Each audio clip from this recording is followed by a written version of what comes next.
If you are a law student or just a student in general, you need to watch this video because I'm going to give you 5 tangible, easy tips on how you can save up to thousands of dollars over the course of your education. And these are things that are super easy that you tend to overlook or don't even realize are options. Welcome back to my channel. My name is Anne. I'm a 3L law student. And if there's one thing you want to know about me is that I am a frugal gal. I truly know the value of a dollar. And let me tell you, I'm going to make that stretch. Paying for law school or higher education is no exception to wanting to make your money work for you instead of working for your money. The first money saving tip that you need to know is calculate when it is cheapest to take classes. Depending on your law school, your university, each class you take costs money per credit. Each credit usually costs about $1,000 to a couple $1,000 depending on where you go to school. Class courses and how much classes cost are not immune to the supply and demand economic theory. Traditionally, most students are taking classes in the fall and the spring. These classes are more expensive. These seats are more coveted. However, if you look at more non-traditional terms like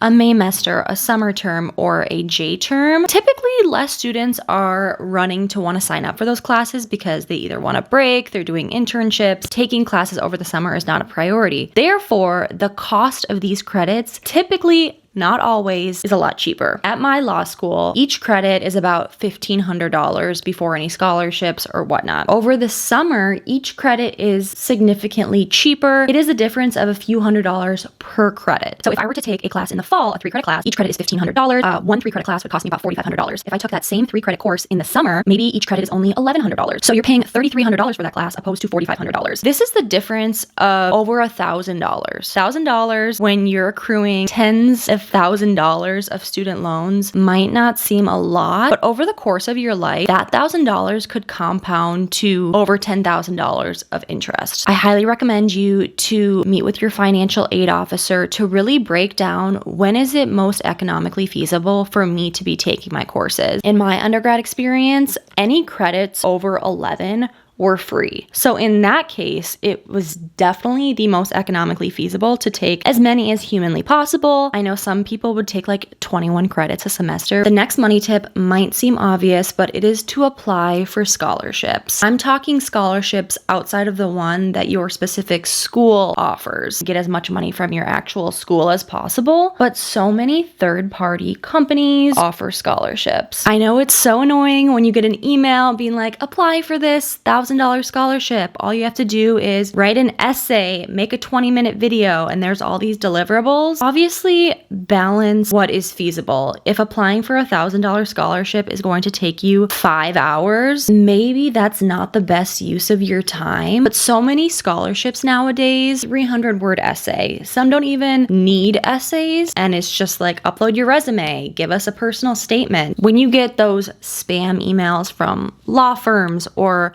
other third-party services like Westlaw encouraging you to apply for these scholarships that you think, oh my gosh, I would never win that. Explore further because ultimately someone is going to win that scholarship. The odds might be very, very low, but if it takes you 30 seconds to apply for a scholarship that could earn you $500, why the heck not? There are tons of websites and many of them are very legit where you can put in criteria, say you're a law student interested in a certain type of law, and it'll pull up a list of scholarships that you're eligible for. The third money saving tip is to utilize free resources. As a law student, you are so vulnerable to predatory commercial companies trying to sell you study guides, book, resources. Most accredited law schools provide you with a plethora of study guides outside of what you are given in your actual coursework, and chances are you do not need to buy any of these commercial guides. The study material that you need the majority of the time, you're either getting offered it in your actual course from your professor, it's in the textbook that you have to buy for that class, or law school libraries have so much free material. Take a step back and think, do I really need this to be successful? Or am I just buying this to try to conform to the identity that this company is trying to sell me? That if I buy this guide, I will pass this class, I will do well on this test. Chances are you're going to pass the class and do well on this test. Without that, if anything, that third-party guide is a distraction. Your 100% source of truth should be your professor, not these commercial guides. The fourth money-saving tip is managing your student loans. The majority of law students take out student loans to pay for their tuition and a lot of times their cost of living. Most of these loans are fully backed by the federal government, but they're sold to a third-party private company who ultimately disperses your loans. And while these student loan interest rates are technically set by the government, that interest rate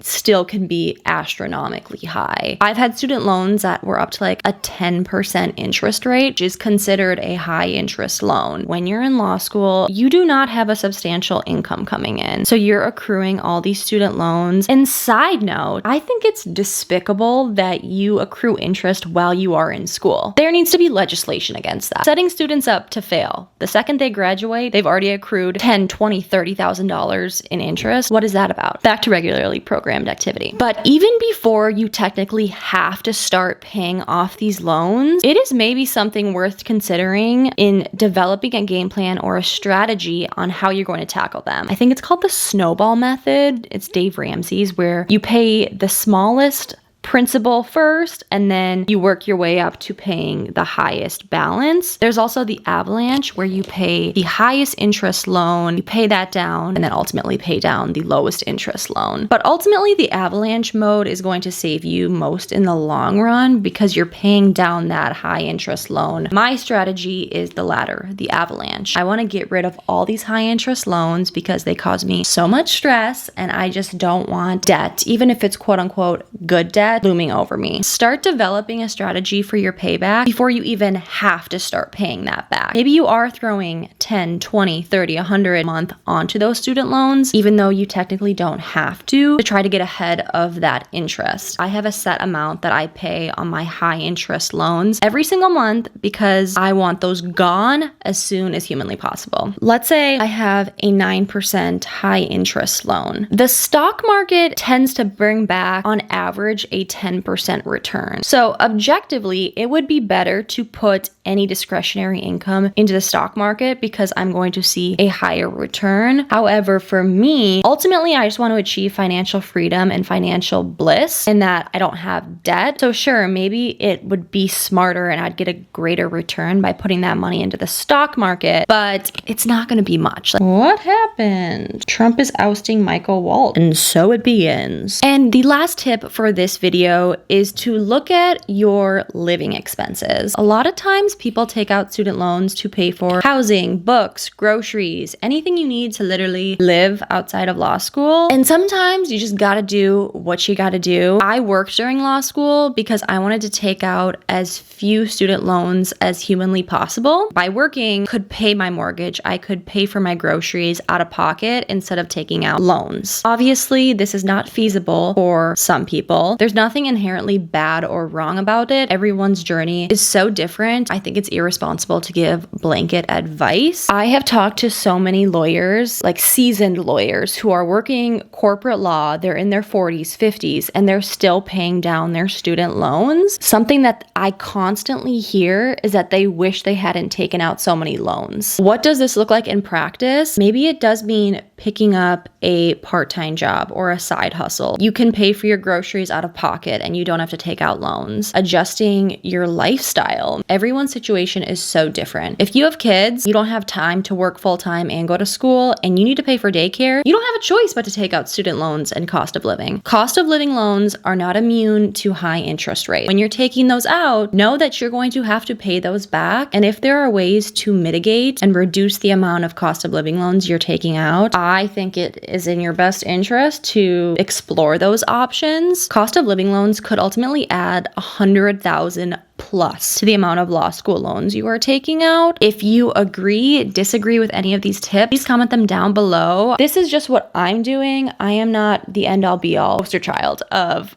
financial success during law school. So make sure to subscribe if you are interested in law school, lifestyle, Minnesota content. I am your gal. I will see you in the next video. Peace.